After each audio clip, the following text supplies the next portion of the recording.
ఇవ్వగలిగినా, నువ్వు చేసిన కర్మ ఫలితాన్ని ఇవ్వగలిగినా అసలు నిన్ను పట్టుకునేవాడు ఇంకొకడు లేడు. నేను సత్యనారాయణ వ్రతం చేస్తే నా అనారోగ్యం తగ్గిపోతుంది అంటే నేను వ్రతం చేసేసి ఆరోగ్యం పోగొట్టేసుకున్నాను అనుకోండి. ఈశ్వరుడు ఎందుకంటే ఇంకా ఏం చేయాలి, ఆయన చూస్తూ కూర్చోవాలంతే. ఆయన పెద్ద నిలికి పెట్టేది. ఆయన అన్నాడు, కర్మ కాదు ఫలితాన్ని ఇచ్చేది నేను. ఇప్పుడు కర్మ ఫలితాన్ని ఇస్తుందా, చేసిన కర్మ చేత ప్రీతి చెందిన భగవానుడు ఇవ్వాలా? భగవానుడు ఇవ్వాలి. భగవానుడు ఫలితాన్ని ఎందుకు ఇస్తాడు? కర్మ చేస్తే ఇస్తాడు. కానీ కర్మ చేస్తే ఫలితం వచ్చేస్తుందని నమ్మకం ఉందా? లేదు. భగవంతుడు ఇవ్వాలి. భగవంతుడు ఇచ్చేస్తాడు ఖచ్చితంగా సిద్ధాంతం ఉందా? ఏమంటే నేను అనారోగ్యం తగ్గించమంది కాదండి అడిగాను. అంటే ఏమో ఆ అనారోగ్యం అలా ఉండడమే నీకు శ్రేయోదాయకమేమో, అందుకు అది పెట్టాడేమో. ఎందుచేత అంటే ఒక్కొక్కడికి తీపి ఎక్కువ ఇష్టం, ఇలా పళ్ళు అంటే చాలా ఇష్టం. పళ్ళు కనపడ్డాయనుకోండి బ్రహ్మాండంగా తినేస్తాడు. ఆయన ఎడారిలోకి వెళ్లి కూర్చొని బట్టి బోల్డ్ అంటే పళ్ళు వస్తాయి. ఆయన దగ్గరికి ఎవడో వస్తాడు, 4 పళ్ళు ఇస్తారు. అది మంచి మంచి పళ్ళు తెచ్చిస్తారు, చాలా ఖరీదు పెట్టుకుని పాపం పట్టుకొచ్చిస్తారు. వాడు ఎన్ని పళ్ళైనా తిని జీర్ణం చేసుకోగలడు అనుకోండి, వాడు ఏం చేస్తాడు? ఎన్ని పళ్ళు వచ్చినా తినేస్తాడు. భగవానుడు ఏం చేస్తాడంటే వీడికి చాలా పళ్ళు వచ్చేటటువంటి కాలము సంప్రాప్తమవుతోంది, వీడికి గౌరవం కలుగుతుంది, వీడికి చాలా మంది పళ్ళు పట్టుకొచ్చిస్తారు, వీడికి జిహ్మచాపల్యం ఉంది, వీడి పళ్ళన్నీ తినేస్తాడు, దాచుకుంటాడు తిందామని, ఎవరికి ఇవ్వడు. అందుకని వీడికి మధుమేహం పెడదాం.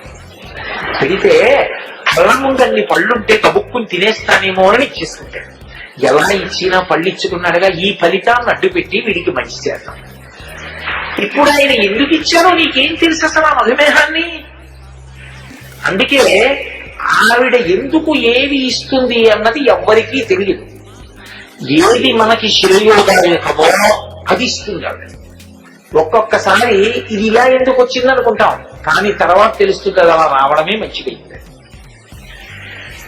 వాంఛితార్థ ప్రదాయిని, అడిగినవన్నీ ఇవ్వడం, ఏది మనకి ఉపయుక్తమో అది ఇస్తాడు. భగవంతుడు అమ్మలాంటి వాడు. అందుకే భగవంతుని యొక్క చర్యల యందు కాఠిన్యం ఉండదు. అమ్మ అడిగినవన్నీ పెట్టదు.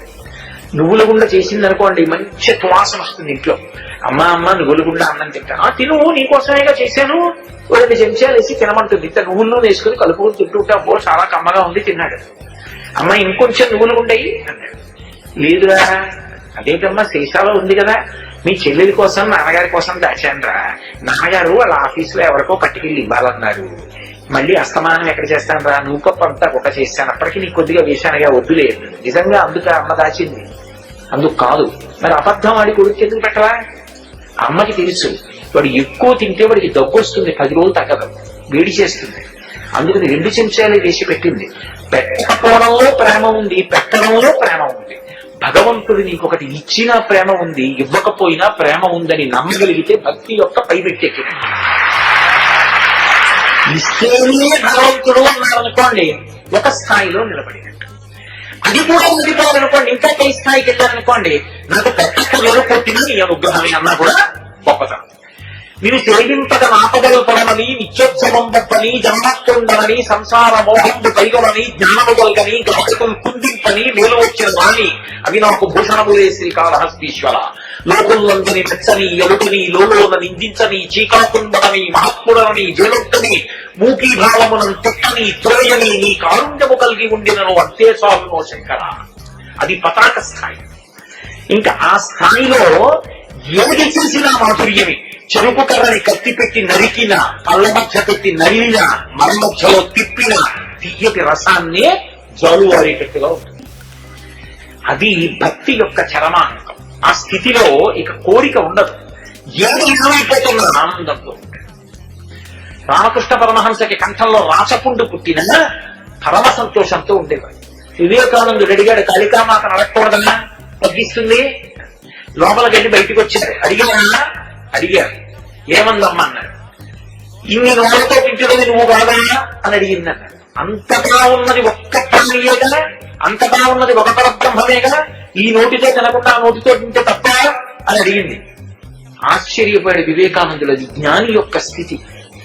కాబట్టి భక్తి యొక్క పై స్థాయిలో మెట్టు ఎక్కగా ఎక్కగా ఎక్కగా ఆ స్థాయికి వెళ్ళిపోతాడు చివరికి.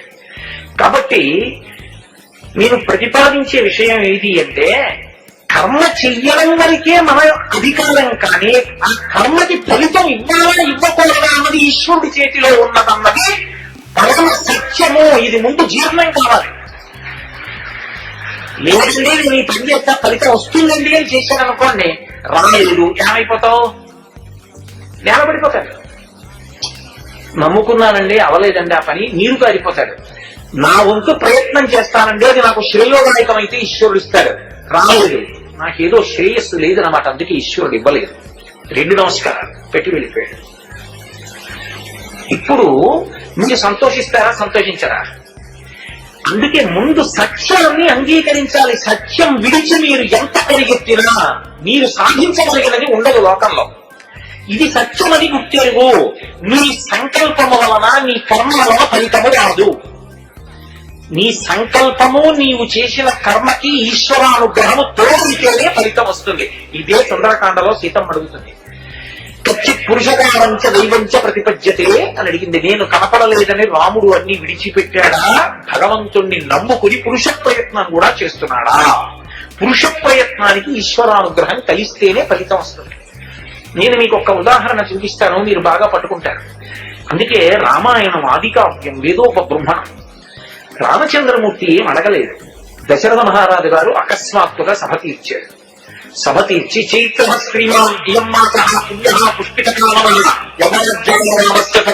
ఉపకల్పితాం అన్నాడు. ఇది చైత్రమాసం, శుభప్రదమైనటువంటి కాలం. వనములన్నీ పుష్పించి ఉంటాయి. నా కొడుకుని యవరాజ్య పట్టాభిషేకం చెయ్యాలనుకుంటున్నాను, మీకెవరికి అభ్యంతరమా అని అడిగాడు. వాళ్ళందరూ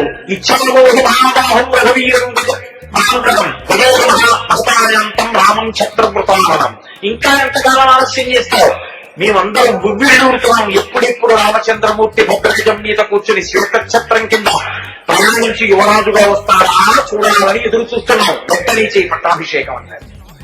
రేపు పట్టాభిషేకం అన్నాడు. రాముణ్ణి పిలిచాడు. గబగబా వచ్చాడు, చేతులు కట్టుకున్నాడు, నిలబడ్డాడు, తండ్రికి అభివాదం చేశాడు. తండ్రి ఏమి ఆజ్ఞ? రేపు నీకు యవ్వరాజ్య పట్టాభిషేకం. అలాగే ఈ మంట మీ మామగారికి చెప్పవద్దు. అలాగే తమ్ముడు భర్తలకి తెలియక్కర్లేదు. అలాగే ఎందుకు అడగలేదు తండ్రి? ఎందుకని తండ్రి గురువు, తండ్రికి తెలుసు ఏది ఎలా చేయాలో. అడగలేదు, తిరిగి వెళ్ళిపోయాడు. ఉపవాసం చెయ్యి వెళ్ళిపోయాడు. మళ్ళీ పిలిచాడు, మళ్ళీ ఏదో చెప్పాడు, మళ్ళీ వెళ్ళిపోయాడు. రాత్రి ఉపవాసం చేశాడు, తెల్లవారుజామున లేచాడు, రథం ఎక్కాడు. సుమంతుడు వచ్చాడు, తండ్రి గారు తీసుకురమ్మంటున్నారు, తీసుకొచ్చాడు.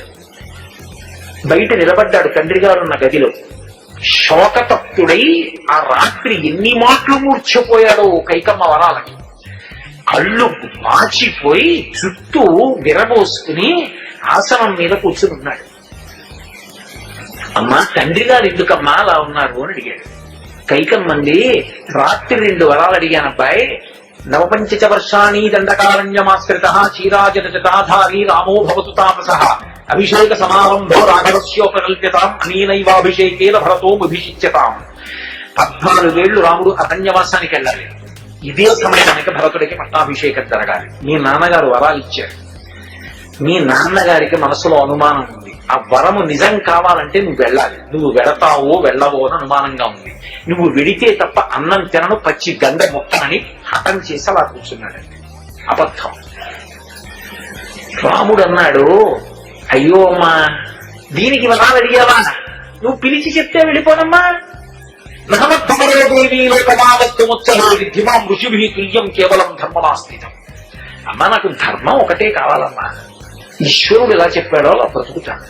తండ్రి గారి కొడుకుగా నా ధర్మం తండ్రి చెప్పిన మాట వినడం. తండ్రి నిన్న పిలిచి పట్టాభిషేకం చేసుకోమన్నాడు, అలాగే తండ్రి ఇవాళ అరణ్యానికి వెళ్ళమంటున్నాడు. మహాప్రసాదం, వెళ్ళిపోతాను.